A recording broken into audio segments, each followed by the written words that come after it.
പ്രേക്ഷകർ ഒരു കുട്ടിയാനയുടെ ഒരു കുഞ്ഞനാനയുടെ ദൃശ്യങ്ങളൊക്കെ കണ്ട് വളരെ സന്തോഷിച്ചിരുന്നു. സോഷ്യൽ മീഡിയയിലൊക്കെ ആ കാഴ്ചകൾ വളരെ സന്തോഷത്തോടെയാണ് ആളുകൾ സ്വീകരിച്ചത്. പക്ഷേ 24 മണിക്കൂറിന് ഇപ്പോഴും നമുക്കൊരു സങ്കട കാഴ്ചയാണ് പറയേണ്ടി വരുന്നത്.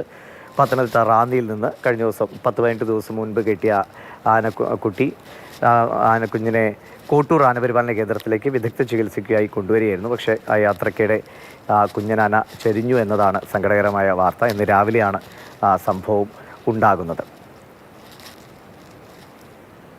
അഭിലാൽ നമ്മളോട് വിവരങ്ങൾ പങ്കുവയ്ക്കും. അഭിലാൽ, കുഞ്ഞനാനയുടെ വിയോഗം അങ്ങനെ തന്നെ പറയാം, വല്ലാത്തൊരു വേദന ആളുകൾ ഉണ്ടാക്കുന്നുണ്ട്. ഇന്നലെ ആ കുഞ്ഞനാനയുടെ നടപ്പും ഒക്കെ വെച്ചാണെങ്കിലും നടക്കുന്നതൊക്കെ കാണുമ്പോൾ അതിനെ കാണാൻ കൊതിയാകുന്നു എന്ന് വരെ പ്രതികരിച്ച പ്രേക്ഷകരുണ്ട്. അപ്പോൾ നമ്മൾ ഈ അരിക്കൊമ്പനെ പിടിച്ചുകൊണ്ട് പോയപ്പോൾ ആളുകൾ വേദനിച്ച ഒരു അവസ്ഥ നമ്മൾ കണ്ടതാണ്. അതിന് സമാനമാണ് ആ കുഞ്ഞനാന പോകുമ്പോൾ ഒരു വേദനയല്ലേ?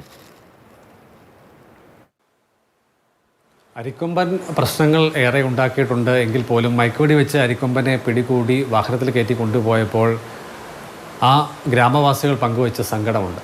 അപ്പോൾ എത്രത്തോളം ബുദ്ധിമുട്ടുകൾ സൃഷ്ടിച്ചിട്ടുണ്ടെങ്കിൽ പോലും ആനയോട് വൈകാരികമായ ഒരു അടുപ്പം നമുക്ക് എല്ലാവർക്കും ഉണ്ട്. അത് കൗതുകവുമാണ് എപ്പോഴും തന്നെ. അപ്പോൾ ഒരു 18 ദിവസം മാത്രം പ്രായമുള്ള ഒരു കുട്ടിയാന, അതും ഏറ്റവും ആളുകളോട് ചേർന്ന് നിൽക്കുകയും അവരോട് ഒപ്പം നിൽക്കുകയും ഒക്കെ തന്നെ ഊണിലും ഉറക്കത്തിലും RRT ഉദ്യോഗസ്ഥർക്കൊപ്പം ഉണ്ടായിരുന്ന ഒരു ആനയാണ്. അതാണ് 18ാമത്തെ ദിവസം ചരിഞ്ഞു പോകുന്നത്. നമ്മൾ ഈ പരമ്പരയുടെ ഭാഗമായി ഏതാനും ദിവസങ്ങൾക്ക് മുൻപാണ് കുട്ടിയാനയുടെ ദൃശ്യങ്ങൾ ചിത്രീകരിച്ചത്. അത് പരമ്പര ഇന്നലെ നൽകുകയാണ് ഉണ്ടായത്. അതേസമയം തന്നെ ഏതാനും ദിവസമായി ഈ കുട്ടിയാനയുടെ ആരോഗ്യസ്ഥിതി അല്പം മോശമായിരുന്നു. പ്രത്യേകിച്ചും അമ്മയുടെ ചൂടും അമ്മയുടെ മുലപ്പാലുമൊക്കെ തന്നെ കുടിച്ച് സ്വാഭാവികമായി ശരീരത്തിന് കരുത്താർജിക്കേണ്ട വളർച്ചയുടെ ഒരു പ്രധാന ഘട്ടമായിരുന്നു. ആ സമയത്താണ് ബേബി ഫുഡ് കൊടുത്ത് സാധാരണ ആളുകൾക്കൊപ്പം കഴിഞ്ഞു വന്നത്.